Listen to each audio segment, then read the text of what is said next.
welcome to the Grounded Bag podcast.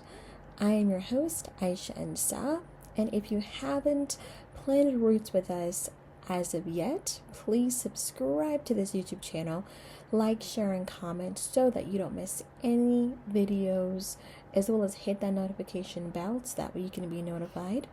And please let the YouTube multiverse know that you are in it to win it, but most importantly, on a serious note, that you are here for you, your health, as well as your restoration, both mind, body, and spirit. And this is an extension of the Grounded Bag podcast. So this is our body wisdom, spiritual health, and bold health segment. And in addition to this, please do not forget to listen to us on Spotify, as well as to subscribe to our Substack, the Grounded Bag Podcast, so you never miss any updates or latest conversations. This segment is focused on addressing the whole person, so let's dive into it and begin our journey. Hello. Welcome back to the Grounded Bag Podcast, but also welcome back to my channel, Rooted with Aiysha. Hi. My name is Aiysha, and I'm your host. And once again, this is a segment in the Grounded Bag podcast segment called Body Wisdom.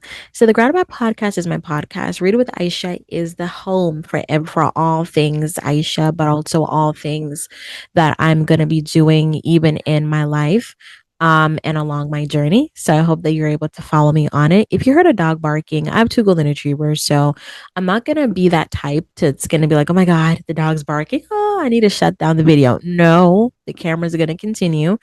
And most importantly speaking, I just want this to be a safe space where you can actually feel safe to actually have real conversations and not feel as if you have to be anything else, because this is an opportunity for us to really have real conversations, but also not feel as if we're being triggered or that we're being put in uncomfortable positions and predicaments that's going to cause us to veer off from different scopes, if that makes sense.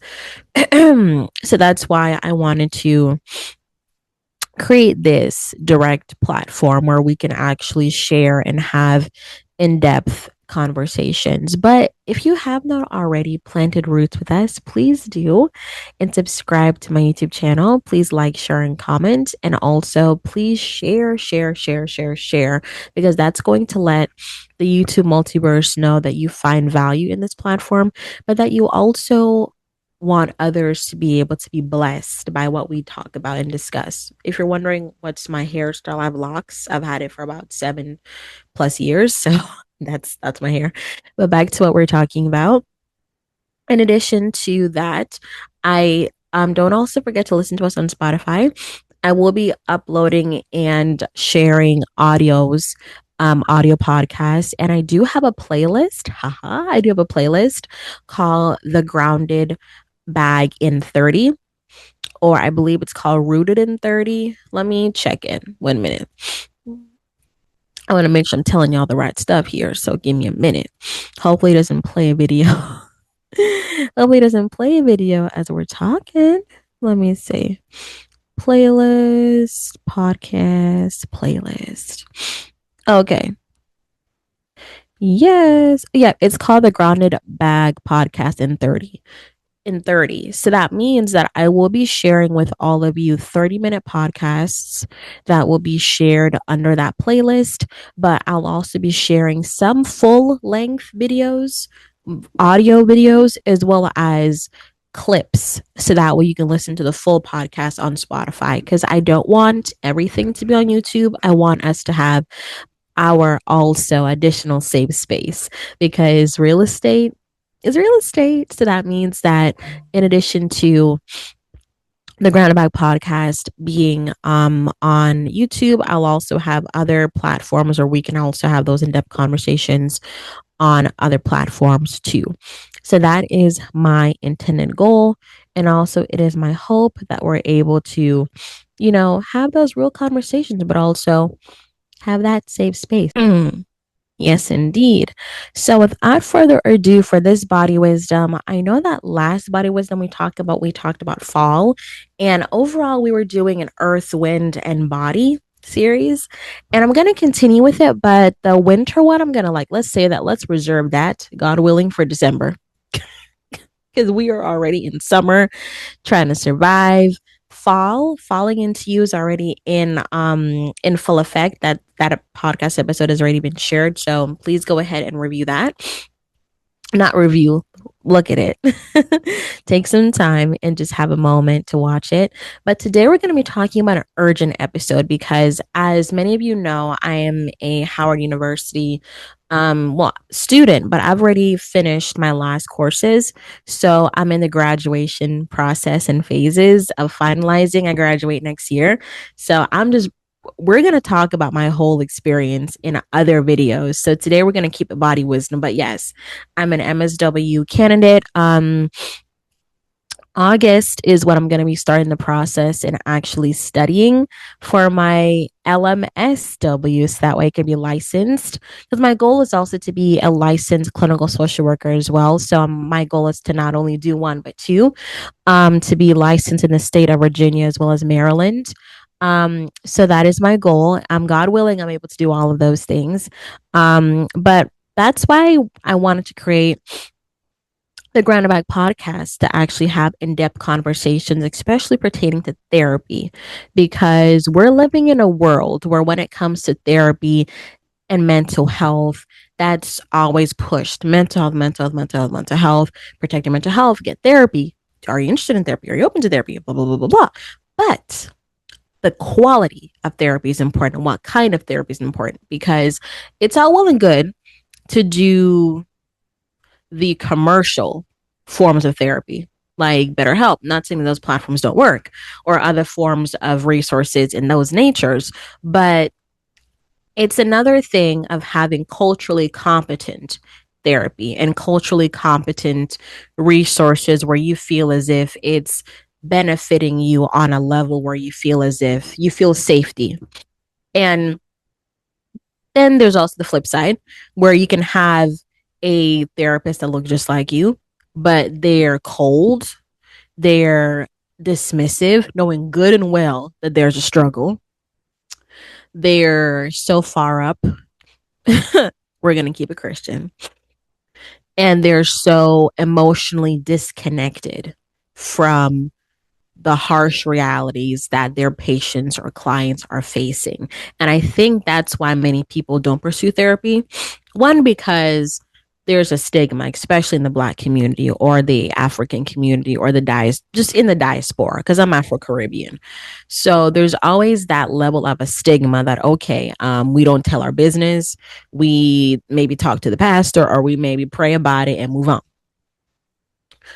But then as we go through life, we realize that there's so much emptiness, there's so much trauma that is linked to us on that level that we're like, oh my goodness, I didn't know that I had all of this anger. I didn't know that I had all of this energy in me that I needed to express. Because I've heard individuals express to me, not to call names or to give indicators of who they are,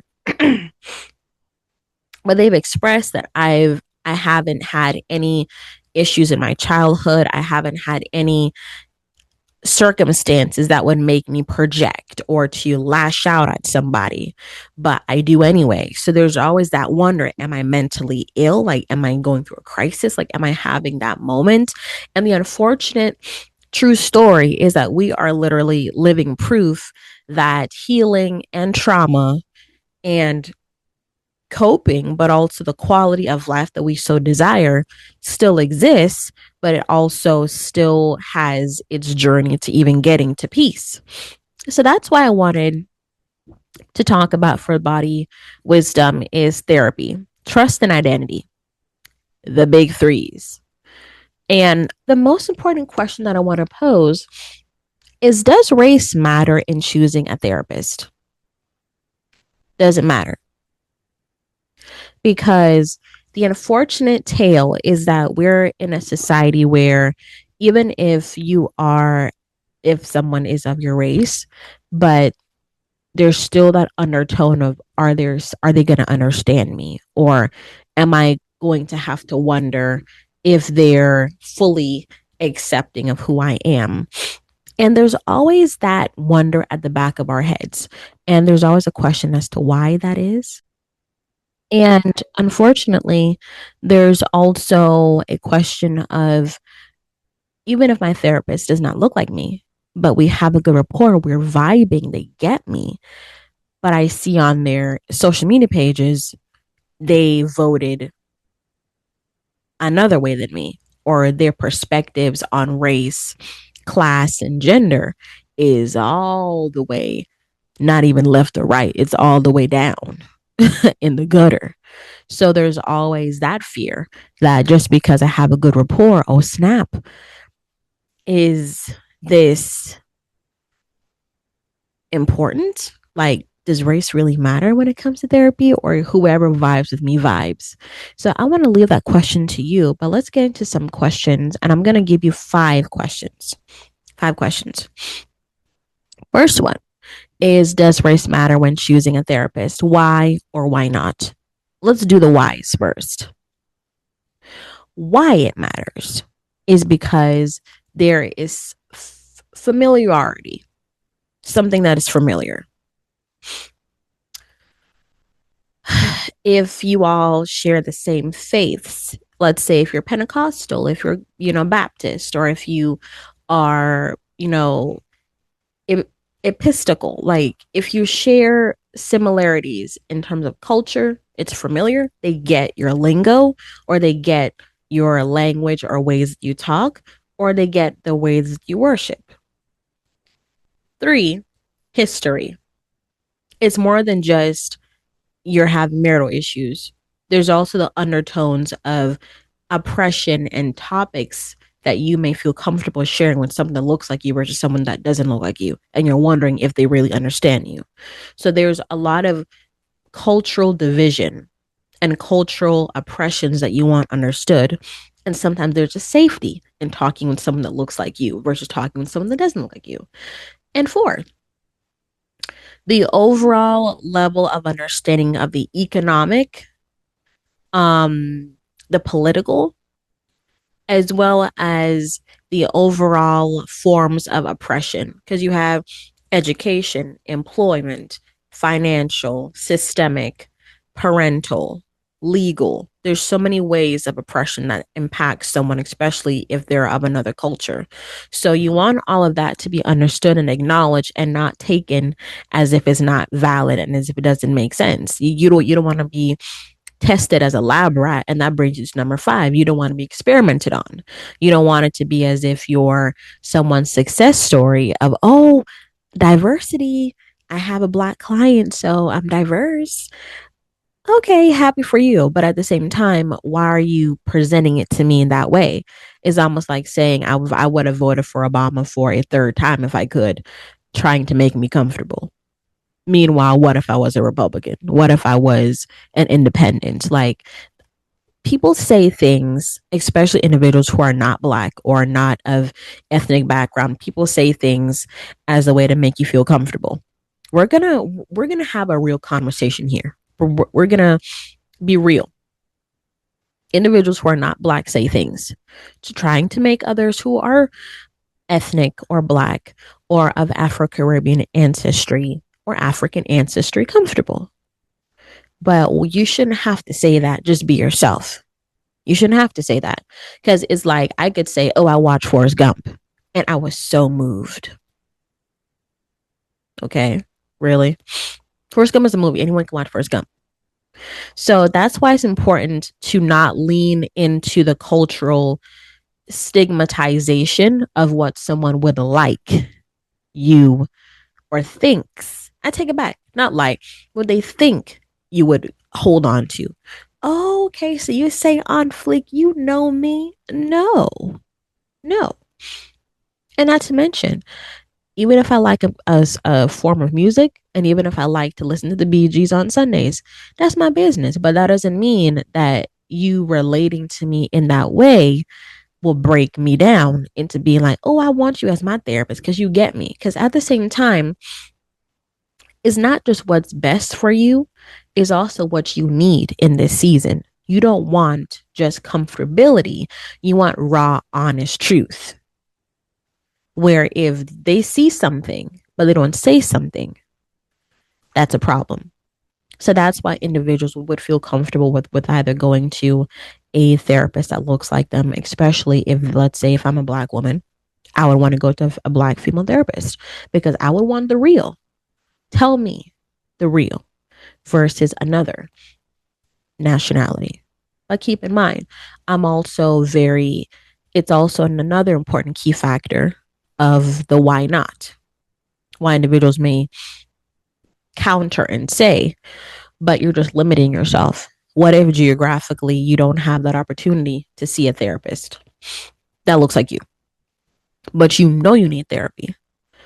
So there's also the other question, is geographical locations the factor? Affordability. What if it's a free service, or what if it's an opportunity for you to get therapy, but you're not going to find a therapist that aligns with your ethnicity or your religious beliefs? 3 is the overall landscape of your preferences not being met. If you, let's say, if you have no other choice, but you feel as if the individual on a human level, they understand you more than your own. They're talking that talk. They're giving you the words that you wish you heard 10 years back to avoid that godforsaken relationship. So there's other levels to it. And I think that's where we get hung up on when it comes to race. And also the overall level of understanding my pain. Because we're not saying that, especially for a Black woman, because I'm an Afro-Caribbean woman, so I can't speak on the male's perspective. But if you're watching this and you happen to be a male, I hope that you can take away from this what you can take from it. Is that on a woman's perspective, you don't want your pain minimized, but you also don't want it to be where it's like a denial of history. Because even if many individuals still don't believe that slavery happened, or they still are like, oh, y'all are just hung up on this race thing, race, black, blah, blah, blah, you're still hung up on it so much that you don't want to see yourself as anything else. It can also be that perception that they try to move you away from it instead of allowing you to sit in it, walk you through the process and navigate you through the process versus letting you forget it. So there's also the why nots of why individuals would want a race-based therapist that looks just like them. Because why they may not is because of those magnifiers, that they don't want their stories minimized. And they don't want to be like, oh, okay, let's move on to the present. The present is the past. The past is protocol. Come on. It's all connected. You can't deny the past, or else it's going to keep coming to you and slapping you in the face. So that's another reason why there's that choosing of, okay, why not? And why we will not do that. And there's also the last identifier is, what if I see something on their social medias that I don't align with? What if I see that they voted for an individual that I don't feel as if aligns with who I am, and that's taking rights from others that look like me? So there's always that rationale, is they may have a good character, they may talk that talk, they may know how to speak to my pain, but what they do in their waking lives is like Dr. Jekyll and Mr. Hyde. So there's like those dualities as to why individuals would feel as if choosing a therapist that's based on their race matters. But it's also fair to say that, let's say if I'm a white individual and I want to talk to a white practitioner that looks like me, every individual deserves to do what is right for them and what they feel that works for them. But at the same time, context, understanding, and purpose out of therapy is important to maintain, because you can do X, Y, and Z, but if you're going to come out of therapy and you're literally the same person walking in, walking out, and there's not a progression going forward and there's not work being put into yourself on a human level, then it defeats the purpose. And if you're just getting the terminologies, oh, I think you have depression, versus saying, what happened to you? Like, let's start there. Like, let's get into it. Because it's not just depression. There's a lot of individuals that are holding on to traumas and pain, and they're also in the same vicinity of that trauma and pain. So it's like we're visiting it every single day of the week. So that is precisely why question number two is, when someone says, I want a therapist who looks like me, what are they really seeking? Comfort, trust, cultural understanding, safety, or shared lived experiences? Those are valid questions. Because if you're looking for someone who looks like you, that's understandable. You have a preference. If you're looking for someone who you are really seeking comfort, trust, cultural understanding, safety, or shared lived experiences, you want to be very mindful of that, because the therapeutic process in the relationship is what it is, a therapeutic relationship. But they're not your mom, your dad, your sister, your cousin. They may feel as if they're family, but you still have to maintain a level of a boundary, and they will also have to make sure that they're maintaining a level of boundary with you as well. Because when it comes to therapy, we go by a code of ethics, and we also stand by duty to warn if we feel as if we have to intervene. So that is precisely why, even if your therapist may be your homegirl, it's important to remember that they're still your therapist.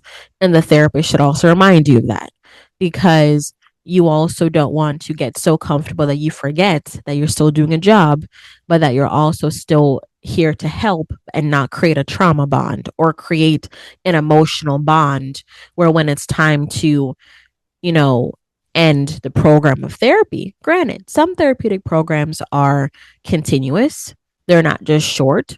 And then there are some therapeutic programs that are continuous, that they're long term or short term.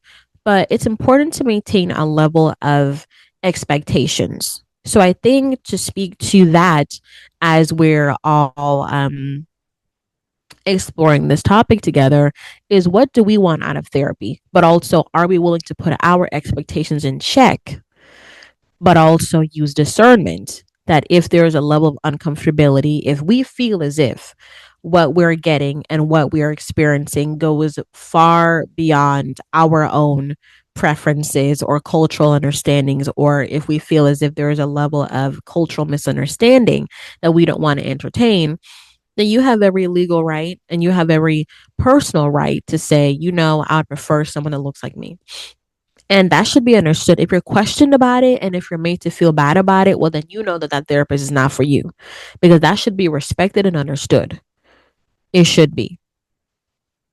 And the third question is, can a therapist who does not share your race or identity still fully support your healing? I would say yes, they still can, because I've talked to individuals that did not look like me, did not share my heritage, did not share my cultural connection, or they were of another ethnic race or of another background, or they were either European or Caucasian, and we had a good rapport and a good conversation. Though they did not share my personal story and background, they supported on a level where now we're looking on the human context of character, that I saw their humanity and I also saw their intention with how they wanted to work with me and work with me. You heard me? I said work with me. And they also heard what I was saying. They didn't try to minimize and say, okay, go, let's move on. No, no, no. That's not the perspective that you should ever take as an individual, is the let's move on perspective. Because if you do that, then you're not attacking what needs to be talked about and you're minimizing someone else's experience. So that's why I would say that someone who doesn't look like you can be a good therapist to you, especially on a human level, even if they may not understand your full story, heritage wise. Your experience could be their history lesson. And I know that we're like, I'm not trying to be a teacher today. Every day we're teachers. if it's teaching someone how to open the door and close it, or yes, ma'am, yes, sir, or reminding people of their moral compass, then we're teaching. We are teaching today. But it also gives us that additional perspective of, okay, even though this is all that I have, or this is what I'm going to do, I'm going to go into with the intention of my expectation. But also, I'm going to lay down what makes me comfortable versus what makes them comfortable. Because at the end of the day, as therapists, they can go to their own therapy, they can talk to their supervisors, they can talk to whomever they need to talk to, but they're there to support you. But that also goes back to, does race really matter when choosing a therapist? It matters, but there are circumstances and scenarios where you can have a therapist that shares a complete opposite heritage and that shares the complete opposite perspective than you. And I've seen some therapist relationships work, and I've seen some that didn't. And the most important thing is about what matters the most is relatability, cultural understanding. If you're a therapist and you're watching this, if you do not share the same cultural background as your clients, understanding their culture, doing your research, homework as a therapist or as a clinician, homework is always a part of is always a part of the journey. But adding that level of component is very important because it also reminds us that we're not just confined to our own thoughts, that we're not just confined to our own way, and that we're not just confined to our own place. And I also think that when it comes to clinical skill, that's also important is continuing education. There is continuing education where you can get CEUs when it comes to culture, when it comes to race, class, and gender, when it comes to geographical locations and their struggles, immersing yourself, because that also shows that you really care about what you're doing. Because if mental health really matters, then it should matter for all people, not just some. And that will also help to tip the scales and help to improve the perceptions versus the perceptions continuing as they are now. So that leaves us to question number 4. Is it limiting or protective to only want a therapist of your race? It can be both. It limits if that is the only option you have, but it can also be protective because we're also living in a era in our world where protection of one's story and protection of one's heritage is their fabric of who they are. And it's also understanding without judgment, being objective, because the most important thing is keeping at the back of our heads is comfortability. Like, okay, if I'm going for a doctor's checkup and I notice that the practitioner or the doctor is rough, or they're just doing things quick, there's no way you're touching me, there's no way you're drawing my blood, there's no way you're doing examinations as far as checking my hearing, checking if my kneecap is working right. You're putting me on the scale, there's no way that you're doing anything to me, because energy and temperament is important, because as human beings we feel. Even if you may not be an empath, either if you're an introvert or extrovert, we all have feelings, and we also have remnants of what we feel and what we know for sure. And the most important thing is having that level of protection and safety. So if that means that that individual is a very good practitioner and they happen to look like me, then God loves me. But if they happen to not look like me, but they get me and they're able to give me what I need in this moment, then God still loves me and always loves me. So the most important thing is looking at it from a non-judgmental lens and understanding that different individuals they look for different things in terms of therapy. But it can be limiting if you're looking at it from race only. But it can also be a form of a protective measure, because because there's also another question is, could shared identity create trust, or can that sometimes become an assumption? I would say is the latter. It can also become an assumption, because even as an intern with my MSW training, I had 2 different internship experiences. One was at a private practice locally to me. It was a gentleman. He was Caucasian. And I noticed the overall questions that I was being asked. I noticed, like, why did you go to Howard? I noticed those things. And I'm like, why are you asking me these questions? And I answered it truthfully as to why I went to Howard. It was more of me suggesting what I should do versus me giving instruction of what I need to do to support his practice. It wasn't a partnership. And after my first introduction and after accepting the internship, but after my first day on the job, I'm like, this is not for me. And did it push me back a semester? It did. But was it a sacrifice I'm glad I made? Absolutely. Because after that, it was smooth sailing when I independently found another placement site that was virtual, that offered me an opportunity to still do my internship, get all my hours, clients that I miss, but I'm so grateful that once I have my license, I can return and work with them. But the supervisor has my name, similar, different spelling. My name is Aiy. Hers is Aisha. So it's different, and I'm like, God, this is just destiny. And in addition to that, I also noticed the overall experience was different. We had in depth conversations that only woman to woman, black woman to black woman, we understood. And also, the demographic of clients that we had were diverse. And it was different genders, different lifestyles. Some individuals were part of the LGBTQIA community, and some individuals were in heterosexual relationships. Some of them were either single parents. So I had a mixed bag of clients, but the perspective was just so enriching. So I also looked back into the integrity of what I wanted to experience. And I didn't want, had I had focused on that first experience, then that would have distorted me from having a good internship experience continuously. Because that could have been an omen. Okay, girl, time to go. Deuces. I don't need this MSW. I'm good. I could work at a place and make good money and just live well however I was going to live. So that brought me back to the assumption is, could shared identity create trust, or can that sometimes become an assumption? That is an assumption. It's a big assumption because the first therapist said that where I lived was a fishbowl and that people were so conservative. So we shared that perspective. But when I got in the person, I'm like, you have the same ideations of the geographical location. You're not any different. You have the same mentality. So it has nothing to do with what I got via the virtual call was different than what I got in person.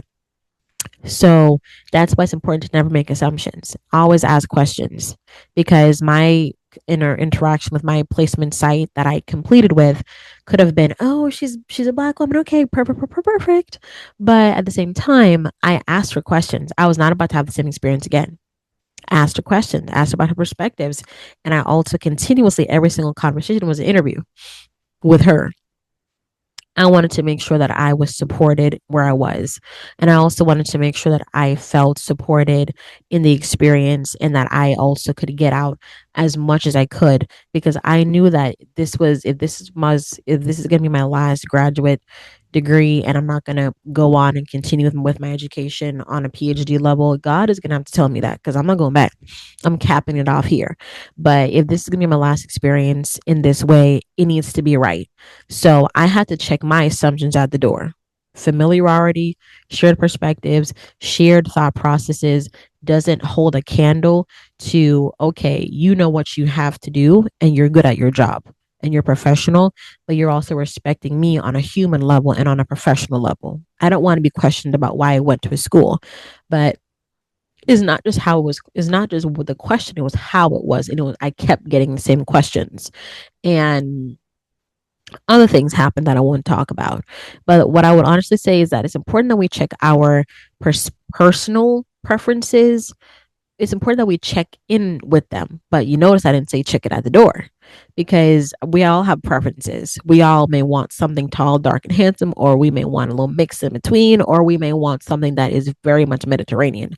We all have a preference. We're women, or if you're not a woman, Hey, thank you for joining. But the most important thing is checking our assumptions at the door. And another thing is at the end of the day, what matters most in therapy? Do we want to feel seen, feeling safe, understood, or simply finding someone who helps you heal?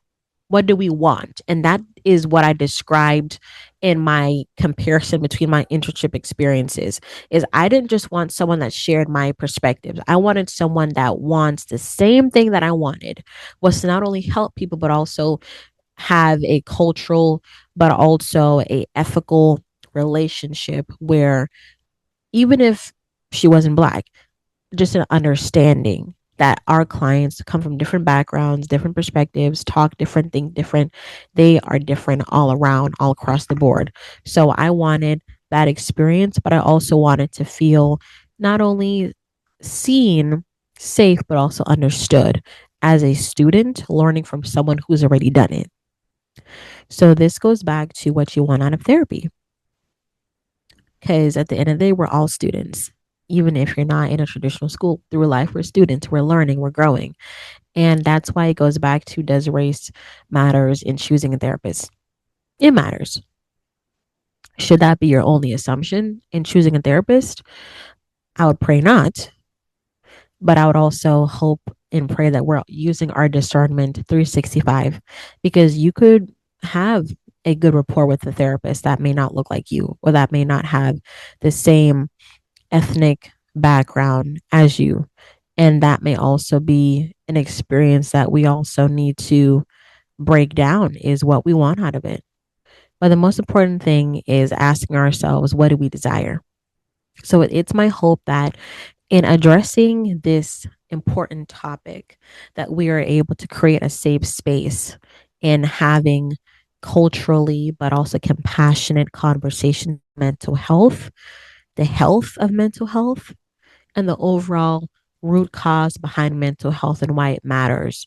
Because we're not just individuals who are walking with pain and trauma, we're also individuals who are wanting to heal so that way we can have a fulfilling quality life. And we're going to have more conversations like this. But I really hope that this video and this podcast really spoke to you, but also opened up an in depth conversation of therapy, trust, and identity. They matter. But how can we fizzle through all of the technicalities to find the healing at the heart of it? So it is my hope that we're able to continue to have more in depth conversations like this. And most importantly speaking, please stay tuned to more body wisdom as we're going to be having more breakdowns and more in depth conversations and really just having these candid talks. But also, support still exists for you, even in this moment. And even if you may not be of someone of ethnic background, if you're not African American, African, Caribbean, or of the diaspora, but you're of another ethnicity, this video was also made for you too, because it's important that we all check our perspectives if we're going in a field of helping others and supporting them in moments that they need support. It's important that we check our perspectives, know what we're posting on social media, and also ask ourselves what we want out of life, because we can't put ourselves in positions of influence when we too also still are under construction. Even though we still do. So discernment is needed in everything that we do. So take what resonates with you today and move gently with yourself from here. And until next time, be kind to your mind. Keep choosing yourself one moment at a time. And please don't forget to subscribe to the YouTube channel so that way you don't miss any video that's published. Subscribe to my Substack so that way you don't miss any audio podcast that is going to be published. And I'm going to be starting that very soon. And I can't wait to really get back into it in that way. So stay tuned to more.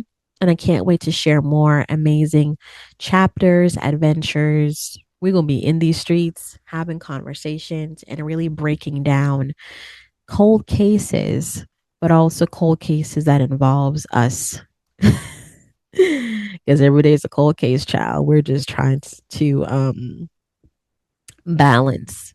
That's the main thing, is everyone is trying to balance, but it is my hope that we're able to have more in-depth conversations. And please take care of yourself, be kind with yourself, and take your time and take care of yourself. Plant roots, subscribe, and see you all in another body wisdom episode. And stay tuned for our education episode that is going to be airing tomorrow on Thursdays. So I can't wait for you to embrace that. And I hope that you embrace it. So see you all in another episode, and stay safe, stay blessed. Bye.